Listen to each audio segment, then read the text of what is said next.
Hi, I'm Dr. Dan Ratner. As part of our how-to series, today we are going to talk about how to understand physical symptoms that mainly come on at night. If you haven't already done so, click subscribe, ring the bell for notifications, and put your comments below. So I've been getting lots and lots of questions on different topics, but one of the things that people have brought to my attention is that they need help with figuring out what to do about symptoms that only come on at night and aren't really there during the day. We are going to do a video on the complete opposite because people have that also. It's one of the great things about mind-body understanding, but also the hardships of having these symptoms is there's all different profiles. So I'm going to work with all these different profiles and help you get an understanding of what's happening in each. So again, today we're looking at symptoms that come on at night. Now last week I did a video on insomnia. That is a symptom that comes on at night, but I'm more talking about physical symptoms like aches and pains or irritable bowel, things like that that come on at night. So here's the thing. We all have expected times of day where we might think about these things more, at least while we're trying to get better. That's not something I think about anymore. I don't actually have any expected times of day where I would have some kind of conditioned fear. But for people who have a pattern profile that's consistent all the time, like I don't have pain during the day and then I do at night, we'd have to really empathize with anyone like that. And of course, I was like that in certain ways. My pain was worse at night. So this topic rings true to my heart. People who have those experiences, it would be very hard for them to not have expectations and extra fears. And we know that brings on more symptoms. So my antidote to fear is understanding and action steps that can help you to control it. So you have to know what's happening before you can get yourself help. So let me explain what it means when these things are happening more at night. Now, first of all, let's talk about nighttime. Nighttime is a time that you might logically think is no different than daytime. It's just dark, so what? It's a totally different time of day, especially when everybody's going to sleep. All of your feelings about aloneness and isolation or dependency issues or feelings about the self and can I do it alone, all of your self-esteem issues bubble to the surface at night in a way that they generally don't during the day. Now again, I'm going to do a video on daytime stuff, and that's a totally different ball of wax. But it's nighttime that brings up these times of separation from everyone else. And our independent selves deal with the challenges of knowing we're going to be alone for a while here. That is a time where people who are more fear-based are going to have a lot more symptoms. So if you are someone who's having symptoms more at night than you are during the day, that points in the direction of a doubt and fear matrix of the kind of issues that are leading to the pain. Daytime symptoms actually usually relate more to emotions. Again, I'll get into that in another video, but what I want you to be thinking about right now is that doubt and fear and confusion and all the questions, they all bubble to the surface, maybe as you're lying there going to bed, or maybe as the sun sets and your brain is getting signals, we're headed towards all of this. So your brain's taking it all in.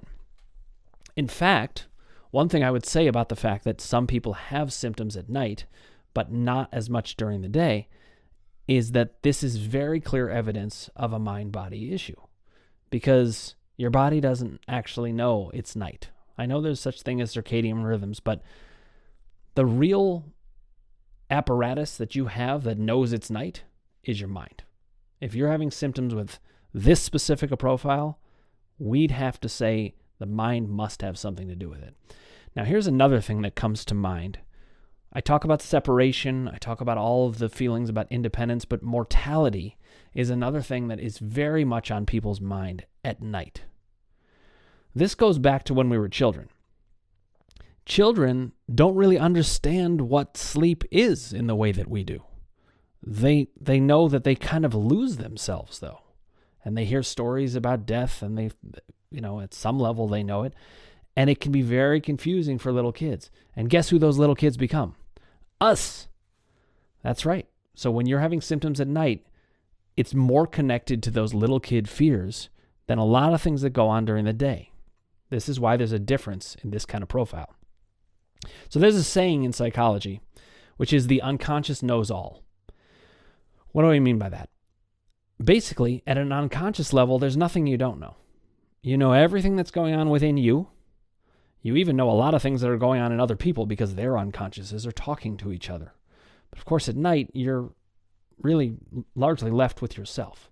So there you are, sitting with yourself, unconsciously knowing all, and you don't have daytime to distract you.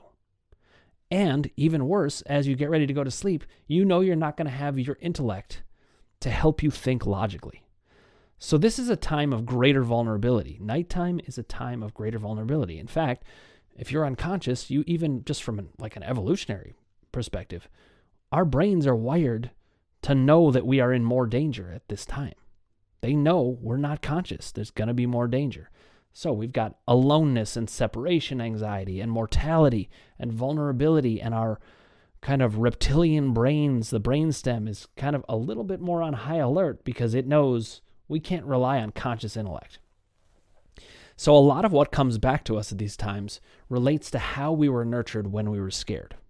If you're having symptoms largely at night, it's often something related to nurturance and the fears that come up having not been managed so well. Now, I don't say that as criticism of your parents, though there really may be things that they did that contributed, and I also won't shy away from helping you own that and giving that to yourself. But the fact is, when we get to these nighttime vulnerabilities, any vulnerability we carry with us from childhood, from the kind of nurturing we got, it all fits with that unconscious setup and that feeling we have of being separated from everyone else, and now we're going to be separated from ourselves. We don't have as much of our conscious self, which is how we think about ourselves. So now we're going to get into what to do about this. Okay? One thing that I want to say is it's very helpful to spend some time with your conscious thoughts on all of these kinds of issues before you go to bed. Now, I'm not saying do that all the time for everyone, but for people who have nighttime symptoms, it's very good to maybe give yourself 10 or 15 minutes before you go to bed and actually spend time considering the themes of the day or themes that you're working on actively, or even just the themes I just mentioned. I know it sounds morbid, but thinking about mortality before you go to bed helps with symptoms. Unless you think about it in a way that gets you more scared. So the object is to dial down fear. So you want to think about these things, but you also want to do it in a controlled way where you can kind of get your settled viewpoint on it. That is not always so easy. And listen, put your comments below if you have trouble with any aspect of this, and I'll help you troubleshoot on that. But you do need to be able to deal with the themes of the day and get them to a kind of place that you can manage. Now, I did in my mind-body connection series the emotional themes video last week. That goes along with this. It's just that you want to apply it very specifically with respect to what is happening at nighttime. So hopefully, if you go back and watch that video, if you haven't seen it already, or even if you have, integrate that with this, that you know those themes, and then you want to be thinking about them in terms of vulnerability, separation, mortality, the kinds of things that come up at night. So why am I telling you to do this? When you spend some time on your conscious thoughts, what it does is it gets your conscious intellect to stay a little more active when you get into your nighttime routine. When you really actually become unconscious, it's like a part of you keeps that intellect. Lucid dreaming is a great example of this. That's what people are actually doing with lucid dreaming. They are bringing a piece of conscious intellect with them into sleep, which is the knowledge that you're actually dreaming. I've never been able to do it all that successfully, but I have done it successfully enough that I keep enough of that conscious intellect so that if a dream gets scary, I remember, oh yeah, I can shut this off. I don't have to be in this experience. So when we spend some time with our conscious thoughts before bedtime, it does two things. One, it gets us to be thinking emotionally, which is better than worrying about the symptoms. We just know that's better in general in terms of how to deal with symptoms. But it also brings your conscious intellect into your unconscious sleep more. Another thing you can do to calm yourself down from fear, though, is to recognize that the only thing we have to fear is fear itself. Everybody knows that quote from FDR, but the thing about that quote that's so great is it applies to everything. He was saying that out of some major wisdom, but he wasn't just saying it about World War II. He was saying it about ourselves. He understood that fear was one of the worst feelings you could have. So what I want to help you have, not only just thinking about the themes of the day and knowing that your conscious intellect can come with you some, is to recognize that even if you're afraid, it's not actually going to hurt you. It's the same thing I tell people with symptoms in their conscious waking day. It can hurt, but it cannot harm. So you might hurt, but remember, this is a process. Let's say you hurt that night, but if you keep working on the fear and you keep saying, you know what, this can't actually harm me, it's not going to do damage to me, then your whole fight or flight system starts to calm down. And more of that conscious intellect can come in with you to the unconscious world. And you've spent more time on the themes of the night. So you're arming yourself with all the things you need to have less symptoms at night. Let me say one other piece of understanding about what is happening with nighttime symptoms. A lot of symptoms come from what is called in psychodynamic psychology, preverbal time period. What that means is, preverbal means before words, it means a lot of the experience of a child before they could even speak. So a lot of symptoms come from that time period. And that was a time period when we were learning everything. We were learning to eat, we were learning to sleep, we were learning to walk, we were learning to communicate in various ways, to get love. All of those very primitive times tend to come back at night. We're not talking anymore at night. It's all unverbal. So, I should say nonverbal, unverbal. Who knows what that word is? But I think that it's important to understand these things so that you know you're going into a time period that actually is harder. You're not having symptoms at night because there's just something wrong with you, and you're not having symptoms at night just because it's random. No, it means something specific about your symptom profile, and I'm hoping that what I'm telling you now will help you to understand that. So, when you spend time thinking about things, as I said, it gets you so that your conscious intellect gets to go with you a little bit into sleep, and it also gets attention off of the body. And you're thinking emotionally or maybe about doubt, but you're thinking about your emotional world, about your, the world of psychology as opposed to the world of physiology and physical pain. One other thing you can do before bedtime that can help is to check in with yourself about power. Those of you who have been watching my videos know that I talk about emotions, doubt, and power. Well, I really do like to cycle through the columns to be thorough, because different parts of your mind-body experience can be active at different times. So I think about the emotions. I think about fear and doubt. I think about questions.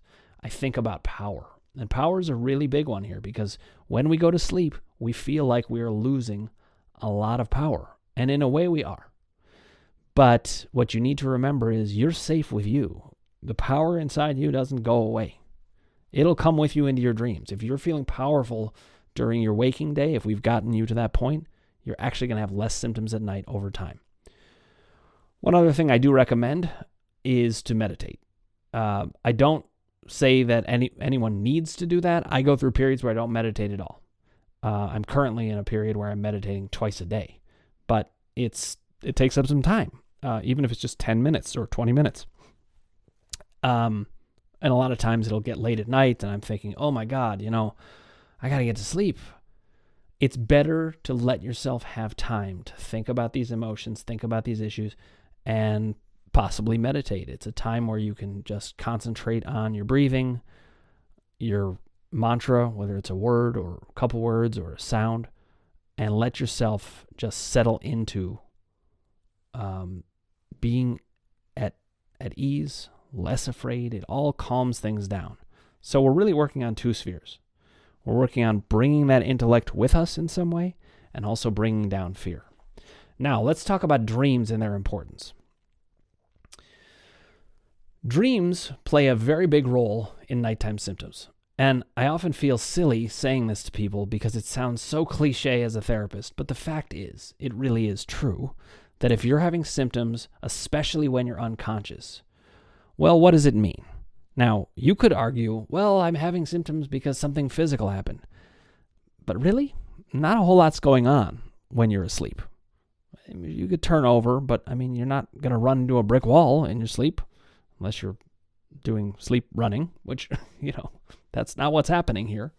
So there's nothing really remarkable happening in the physical world. What it tells us is if you're having a lot of pain and it wakes you up at night, these are likely related to dreams. Now, some people remember their dreams better than others. In fact, I've found the more aware you become in general of your issues, the more you will start to remember dreams. But I think it is important to recognize that pain in the middle of the night requires the mind to have played a major role in causing it because you didn't injure yourself. And this means the mind is working on something. So symptoms are proof of the unconscious. Symptoms at night.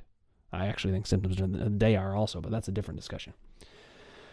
One problem, though, with dreams and getting the information we need from it is that they dive into unconsciousness again very quickly. If you don't wake up and rehearse those dreams, meaning to write them down or think about them actively, they'll dive back into unconsciousness. But it doesn't matter whether you remember your dreams or not necessarily. It's just understanding that they are part of your emotional life and that you could have symptoms. Remember, the onset of symptoms and the uptick of symptoms tends to be emotional. Well, this happens at night because you don't have your conscious intellect to come in and squash it out. So I'm giving you other ways to do that in this video. One thing I do say about dreams, though, is that symptoms during the day or even at night, they're like a waking dream. So there's a great advantage. We can interpret them much more. We can understand them a lot more. So again, to sum up, you want to give yourself space to think about what's been happening during the day, the symptoms you're working, or not the symptoms, the ideas, the emotional themes you're working on, and to think about it in terms of what does nighttime actually mean. It's a big deal. It's the switch between consciousness and unconsciousness. We kind of try to think about things like that like they are no big deal, and in a way they are from an adult perspective, but we're not all adults, really. We have kid feelings with us, and even adults get scared about that. It's a big change. It takes some time to get used to that and to understand what it is. So I'm hoping that this video was helpful in shedding some light on what it means when you're having symptoms at night, but not during the day, and some things that you can do about it. But put your comments below. Let's have a discussion about it. I will answer you directly. And if you haven't already, click subscribe and ring the bell for notifications. And I look forward to many more conversations with you. Another video is coming soon on the opposite of this, when you have only daytime symptoms and you can rest at night. So if that's your profile, sit tight because I'm getting to that soon. Thank you for watching.